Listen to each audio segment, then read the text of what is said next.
भारत संचार के ज्योतिष संवाद कार्यक्रम में आप सबका फिर से स्वागत है। और दोस्तों, अनिल जैन का प्यार भरा नमस्कार। पिछले इतवार को हमने चर्चा शुरू की थी कि जो राशि चक्र या जोडियक में 12 राशियां होती हैं, इनकी क्या विशेषताएं होती हैं। और हमने कहा था कि जो सिंबल होते हैं हर राशि के, उनके आधार पर हम पूरी राशि की जो विशेषताएं हैं या जिस राशियों में जन्मे जो लोग हैं उनका क्या नेचर होता है, पूरा का पूरा हम बता सकते हैं। और हमने पहले ही 4 राशियां जो कि एरीज है, टॉरस है, जेमिनी है और कैंसर है, इन 4 राशियों की बात की थी। मेष, वृष, मिथुन और कर्क राशियों की बात। आज हम अगली 4 राशियों की बात करेंगे कि हम उनके सिंबल से या जो आकृति हमें दिखाई देती है उन राशियों के साथ में, उससे हम कैसे हम व्यक्ति का नेचर डिफाइन कर सकते हैं। और आज हम पहले जो 5वीं राशि है जोडियक की, जिसको हम लियो कहते हैं या हिंदी में सिंह राशि कहते हैं, उसकी बात करेंगे। और इस राशि का जो सिंबल है वो शेर है, लायन है। और लायन से ही हम इस राशि के व्यक्तियों का पूरा जो नेचर है वो हम डिफाइन करने की कोशिश करेंगे। लायन क्या है? लायन जो है एक एनिमल किंगडम का राजा है। और हम देखते हैं कि जो राजा होते हैं they are territorial in nature. They need more domain to be in charge of. अपने डोमेन को या अपना जो साम्राज्य है उसको विस्तार करना चाहते हैं। और ये उनका बेसिक नेचर होता है। और सबसे अच्छी बात है वो लीडर होते हैं, उनके अंदर लीडरशिप क्वालिटीज होती है। और ईगो, घमंड जिसको हम कहते हैं, बहुत प्रोमिनेंट होता है। बहुत एक सुपीरियरिटी कॉम्प्लेक्स होता है कि हमसे अच्छा कोई नहीं है। बहुत एक डिग्निटी होती है, बहुत एक प्राइड होता है, रेडियंस होता है। ये सब क्वालिटी जो है इन राशि के व्यक्तियों में होती है। और जैसे एक राजसिक, एक हम कहेंगे डिस्पोजिशन है या जो नेचर है हमारा, उस तरह का हो जाता है। तो ऐसे लोगों को आप दूर से उनकी चाल ढाल देखकर आप बता सकते हैं कि ये सिंह राशि का व्यक्ति है, क्योंकि बिल्कुल उनका जो रौब होगा, चाल चलन होगा, वो बिल्कुल राजाओं की तरह होगा, किसी बड़े अच्छे आदमी की तरह होगा। और एक खास बात जो है कि इनसे आप क्वेश्चन नहीं कर सकते। जो भी कर रहे हैं इनसे आप प्रश्न नहीं पूछ सकते। और प्रश्न पूछना जो है that is total wastage of time. और उसके बाद हम जोड़िए की छठी राशि की बात करते हैं। और छठी राशि का जो सिंबल है आपने देखा होगा, एक कन्या है, एक फीमेल है। और वो ही उस राशि की सारी विशेषताओं को दर्शाती है। कन्या का मतलब एक फेमिनिन नेचर उनका ऐसे लोगों का होता है। बहुत एक होमली क्वालिटीज होती है, घर के प्रति बहुत प्रेम होता है। एक जो नेचर उनका होता है, शाही है, सॉफ्ट है, टेंडर नेचर है। तो बहुत अच्छे होते हैं कि किसी चीज को ऑर्गेनाइज करने में और हर चीज का डिटेल मतलब याद रखने में जो है। और बहुत प्रैक्टिकल है। और जो उनकी खास बात है फीमेल की या फेमिनिन क्वालिटी है कि they are very skillful in communication and information processing.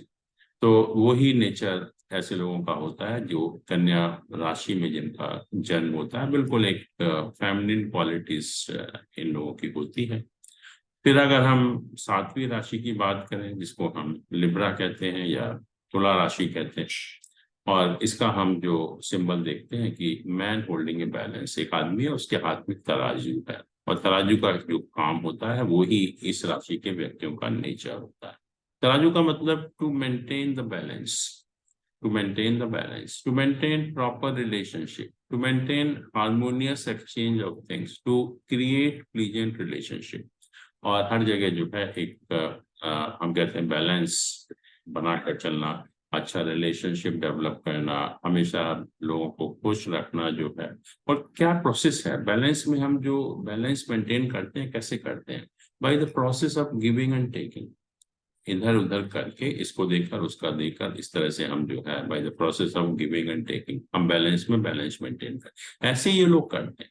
कहीं भी अगर झगड़ा हो रहा हो, कहीं भी कोई डिस्प्यूट हो रहा हो, आप इन राशि के व्यक्ति को भेज दीजिए और आप देखेंगे थोड़ी देर में जो है, और दोनों ही पार्टियां या जितने भी लोग डिस्प्यूट में इन्वॉल्व हैं सारे खुश होंगे। सबको लगेगा जैसे मेरा फेवर कर दिया। लेकिन दोनों को जैसे कहा कि by the process of giving and taking दोनों को खुश रखते हैं। कोई क्वेश्चन है, कोई थ्रेट है, कोई वायलेंस है, या कोई हम कहेंगे कि डरा धमका कर कोई बैलेंस मेंटेन नहीं करते, बट दोनों को या सब पार्टियां जो इन्वॉल्व होती हैं उनको खुश करके बैलेंस मेंटेन करते हैं। यही इनकी एक खास बात होती है। फिर अगर आठवीं राशि की बात करें, जिसको हम स्कॉर्पियो कहते हैं या वृश्चिक राशि कहते हैं, और इसका सिंबल आपने देखा होगा कि इसका जो सिंबल है वो स्कॉर्पियन है, बिच्छू है। अब बिच्छू का क्या नेचर? बिच्छू हम सभी जानते हैं कि डंक मार के भाग जाता है, अपने बिल में छिप जाता है। देन बिच्छू इज नॉट कंसर्न कि what is happening to you. कुछ लोग तो ऐसे होते हैं कि आपको परेशान करके, आपका नुकसान पहुंचा के वो देखना चाहते हैं कि आप कितने दुखी हो रहे हैं।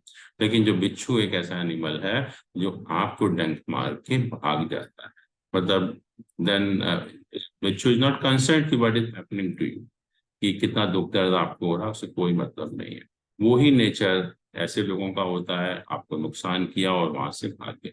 या अगर हम एक कंपेयर करें कि मान लीजिए कोई ईगल है, नीचे से शिकार उठाया और शिकार उठा के वो दूर आसमान में चला जाता है बिना किसी एक मतलब के कि वहां से शिकार उठाकर लाया और क्या एनवायरनमेंट है। They are not concern with that actually, कि जो छोड़ के आए हैं जो एनवायरनमेंट वहां पर क्या हो रहा है। यही एक खास बात है इन लोगों की, कि आपको नुकसान किया या किसी को कुछ करना है तो किया, बट वहां से गायब हो गए।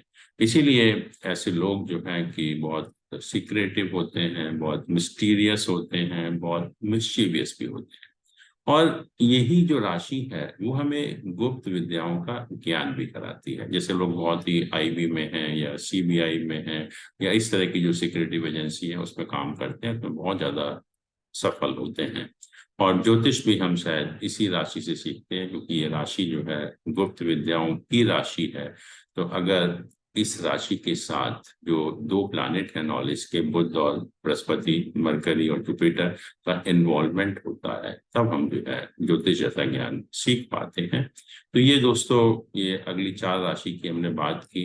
अगली बार हम फिर जो बाकी 4 राशियां बची हैं उनकी चर्चा करेंगे, और अगली शनिवार को फिर आपसे मिलते हैं। तब तक के लिए आज्ञा दीजिए। धन्यवाद। नमस्कार।